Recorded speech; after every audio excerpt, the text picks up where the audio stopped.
Вот это наша городская дорога. Поселочная городская дорога, но, к сожалению, видите, на каком состоянии находится. Кочка на кочке, яма на яме. Так выглядит улица Зерекля в поселке Царицыно. С каждым годом ситуация все хуже, говорят местные.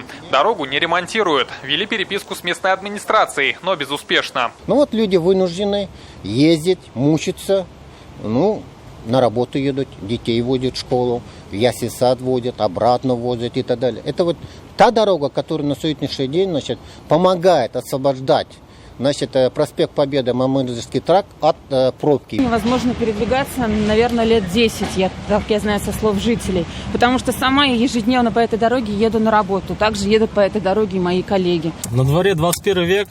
Вроде Казань. Ленар Шарифуллин ежедневно ездит по этой дороге на работу. Говорит, ямы растут на глазах. Выбоины уже достигли таких размеров, что некоторые водители вынуждены ремонтировать свои машины.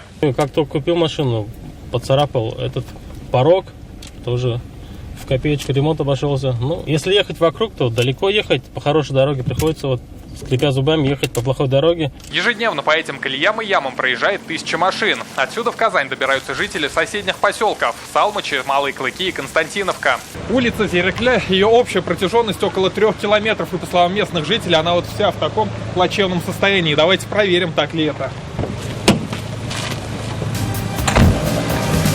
Дороги, дороги, дороги, куда вы спешите, куда?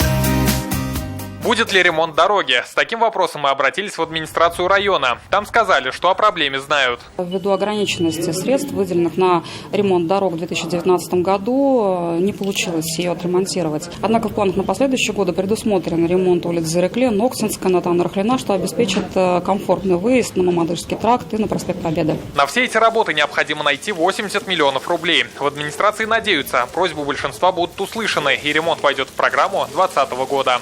Рамиль Галиуллин, Александр Лобанов, ТНВ, Казань. Смотрите все новости дня, программы и фильмы в наилучшем качестве на YouTube-канале ТНВ. Подписывайтесь.